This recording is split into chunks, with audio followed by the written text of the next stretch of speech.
Okay, number 7, the demands of the program. It's really important that you find out what are they going to expect of you. If you are living on one side of the state and the team you're on is on the other side of the state and they're expecting you to be at practice 3 times a week, it's not going to work. So make sure you ask the question, what is expected of us? Now, like in my program, we didn't have kids coming and going. One of the demands that we had is you're all in our program. No, we're not sharing you with other organizations. You don't pick and choose when you get to come. And that demand was too much for a lot of people. They didn't want to commit to one team. They thought it was better to jump around every weekend from team to team to team, which personally I think is insane, okay? In fact, in our program, we used to say, we're preparing you for the next level. And I promise you, if you go to Florida State, they're not sharing you with Miami. You don't go to the coach and say, hey, I won't be here this weekend, coach, I'm playing for Miami, okay? So, that model is so flawed, okay? So, but I digress a little bit.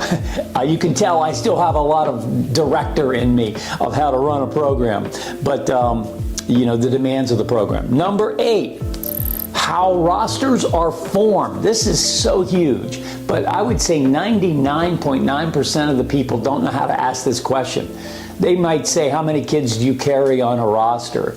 It doesn't matter how many. What matters is how is it structured. So let me give you an example. Again, the way we used to do it is we would form the team according to position. In other words, we would recruit kids onto the teams according to position. So we would always have 4 outfielders, 3 middle infielders, 3 corner infielders, 2 catchers, and a boatload of pitchers. And they were pitcher onlys. Now there were a few two-way players, but at the elite level, there's not that many of them, okay? There's a lot of them at the lower levels because you can do it at that level. But at the elite level, there's not that many two-way players, okay? So occasionally I would have to say to a kid, look, I got good news and bad news. You made the team, but as a pitcher only. You weren't one of the top 4 outfielders. You weren't one of the top 3 middle infielders. You weren't one of the top 3 corners, but you did make it as a pitcher only. And they would have to decide whether they wanted to do that or not. Some did, some didn't. But that's how we formed the rosters. Here's the magic of that. The magic is you can keep everybody happy with that model. And I remember one year I tested my theory. We had 3 catchers, and they were all Division I catchers. And instead of having 3 share the time and be happy, we had 3 unhappy catchers. So I immediately went back the next year to 2 catchers, and that worked perfectly. Now you have to be careful. If you get one hurt, you're not going to do it with 1 catcher. So when you're looking at a team in this case, ask how the roster is formed.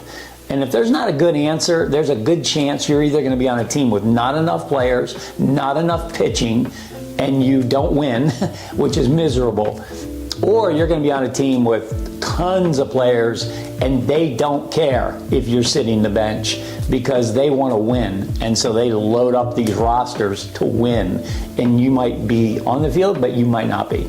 I'm not a big fan of that model just because this is your development time. This is your time to shine. This is not time to be a 9th grader on the high school team sitting the bench. This is summer baseball. You need to be playing, okay? So what's the best thing you could do to improve your chances of playing college and professional baseball? You're going to be surprised by my answer. It's to attend the Ultimate Combine. What's that? That is an athletic testing program that we put together to help young athletes understand exactly where they are athletically, and then, more importantly, how to improve upon it. See, here's the problem. A lot of young athletes are not focusing on athleticism. They're getting hitting lessons, running lessons, pitching lessons, but they're not improving their athleticism. That is what college coaches are looking for. They are looking for the best athletes. So the Ultimate Combine will help you determine where you are athletically and then help you get better as an athlete. And oh, by the way, to add a little fun to this, the Ultimate Combine is a national competition. So you want to see how you stack up against other players your age? Come to the Ultimate Combine. We have a leaderboard, and the best of the best will be competing for a national championship. TheUltimateCombine.com. That's where you'll get more information. Now, number 9, almost done. The schedule of the team. It drives me nuts that people are out there telling me they want to play Division I baseball, but I look at their schedule and they're not going to play in front of any Division I coaches. I know where the Division I coaches are, and they're not at a lot of these B tournaments. You know, they may go there to see a pitcher or two, but they're not there. Now, here's the flip side of that. Don't fall for this big lie. Oh, our team plays a national schedule. We play at the WWBA, and we play at the PBR national games and all this stuff. Those are good tournaments, don't get me wrong. But that's not exposure. Like, if you're thinking because you get to go to a tournament in Georgia and there's college coaches there, that means you're going to get exposure, you're very misled. There's 380 teams at some of these tournaments. They're covering a radius of 3 hours, okay? College coaches are not going all over that place just to go see random teams. They're going to see specific teams and specific players. So you can go to that tournament because your travel team told you we play a national schedule, and nobody sees you at a national tournament, okay? So you gotta really look at this and say, okay, are we going to be seen by college coaches? Again, back into when I was running the program that I was running, we were playing on college campuses. We were doing our own events on college campuses in front of the college coaches. That's real exposure, and that was just an amazing model, and it felt like college baseball because it was small, it was intimate, it was on their campus. So, you know, not many programs got to do that, but we did, and it really helped our players. The last one, the coach. You should interview the coach. You should know a lot about the coach. What is his background, you know? And I'm not saying he had to play Division I baseball, but if you want to play Division I baseball, your coach should have a keen understanding of the Division I level. He should have contacts with Division I schools. He should be willing to promote you if you're worthy to those guys. He should be willing to put his credibility on the line for you. But there's a lot of kids playing for coaches that don't have any experience with college coaches and placing kids in college and getting guys to come out and see their players.